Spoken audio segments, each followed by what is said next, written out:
This is a questionnaire all about kind of shopping habits and everything here. So just move that off your chair. So you can... Our first participant is Mary Mizuno, a London student who thinks she's arrived early. What she doesn't know is that behind this door there's about to be a serious fire in the hotel kitchen. Or at least the illusion of one, created by a smoke machine and some sound effects. What will she do?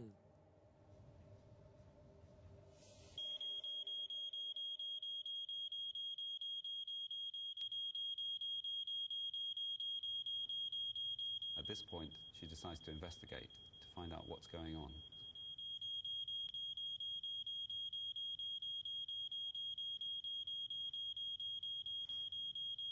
Mary does the sensible thing and evacuates quickly. She even leaves her bag and coat.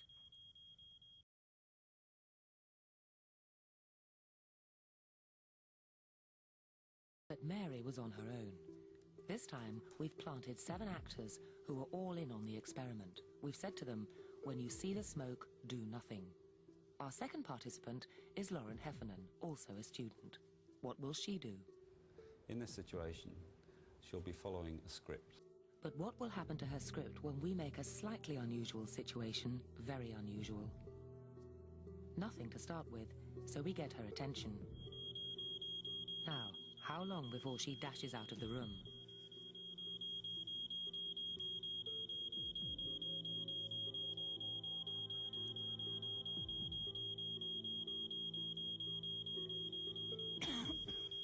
She's checking increasingly to see what the other people are thinking.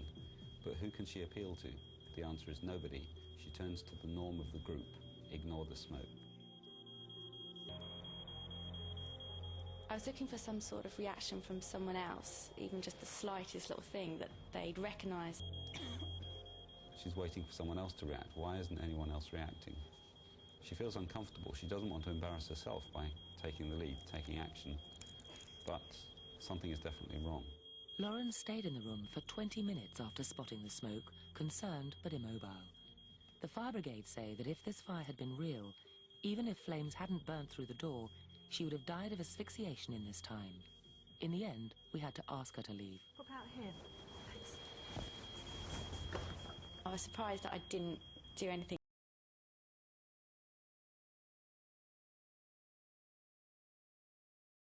Only one person in our experiment didn't go along with the crowd behaviour, artist James McKechnie. What's that coming up from under the table? Is it fire?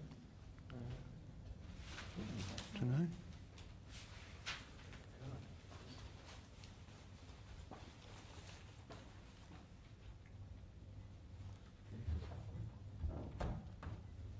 That's a fire. We should just wait till she comes back. Yeah. You think? Yeah. She said just to wait here, didn't she? What? Is that? What is that? Don't know what I mean. She said just to wait here, didn't she? What? Is that? She's coming right down now. James isn't going to sit in a dangerous room just because everyone else does. Yeah. Or is he? The power of the group proves irresistible. The reassurances of the rest of the group that somebody else is responsible seem to be sufficient to pull him back into place. Instead of leaving the room and calling for help, he sits back down again and waits.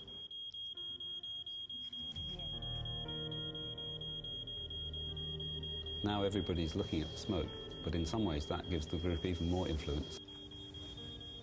James stays in the room for another 10 minutes before finally leaving. In a real fire, he wouldn't have been able to leave. He'd have been unconscious and close to suffocation.